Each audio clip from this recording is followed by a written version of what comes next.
If you're an edgy teenage girl with daddy issues but you also like tanking, Dark Knight is the perfect job for you.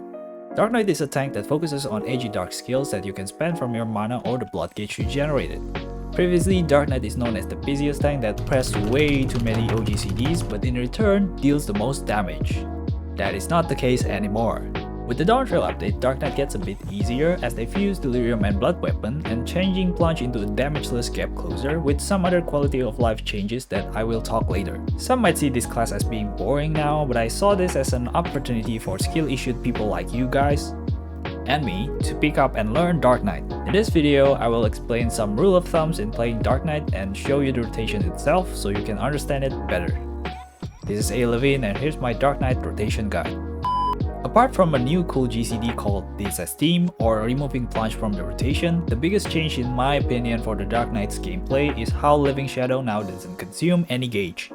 This means you can use it earlier as Living Shadow takes 2 to 3 GCD to start attacking and align it better with the party rate buff. This also affects fights with downtimes like ultimates, where you no longer have to save up your gauge to summon the Living Shadow early for the next phase.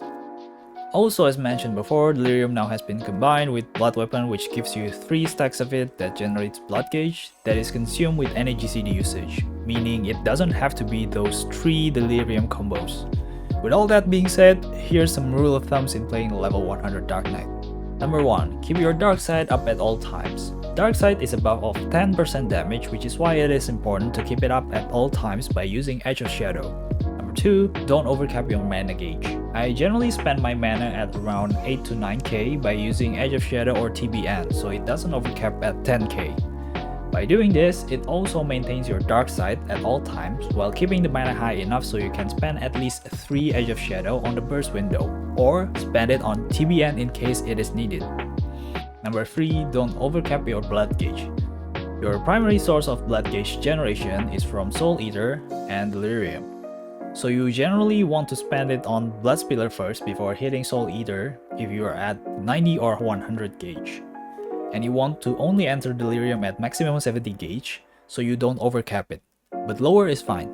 Number 4. Hold both Shadowbringer charges to use it on the 2-minute burst window. As Shadowbringers is one of your hardest hitting oGCD, even though it comes up at 60 seconds, you want to save both charges for the 2-minute burst window under rate buff to maximize its damage output.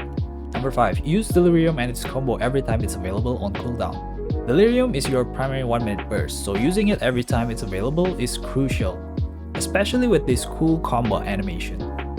Number 6. Use Salted Earth and Carve and Spit every time it's available. Salted Earth is a 90-second ability that comes with a follow-up ability called Salt and Darkness, which you also have to use. Carve and Spit, on the other hand, is a 60-second ability that is easier to line up with Delirium compared to Salted Earth, but both will come up together at 3rd and 6th minute. Number 7. Use Living Shadow and this Steam every time it's available, as both are your primary 2-minute bursts and your hardest hitting skills. Number 8. Use TBN on specific mechanics that allows it to break. TBN grants Dark Arts when it breaks, which is a free Edge of Shadow that can be kept permanently until you use the skill, which means you can have an extra Edge of Shadow during burst window if you time it correctly with the mechanic. But the downside is, if it fails to break, it's a DPS loss since it's just 3000 mana down the drain. Now what GCD speed should I be using for Dark Knight Ayla? I am personally a big fan of going a bit faster for Dark Knight, around 2.45 to 2.47 GCD, as it allows you to have a leeway with your uptime, especially when the fights require you to move out for certain mechanics. It is also less restrictive compared to Gunbreaker and Paladin that has time-gated burst window, which makes it perfect. I wouldn't recommend going any faster since it will compromise your melts, but if you have a full uptime situation, I'd recommend going slower with 2.50 because everything aligns perfectly, which is why I am using it for the rotation demo here.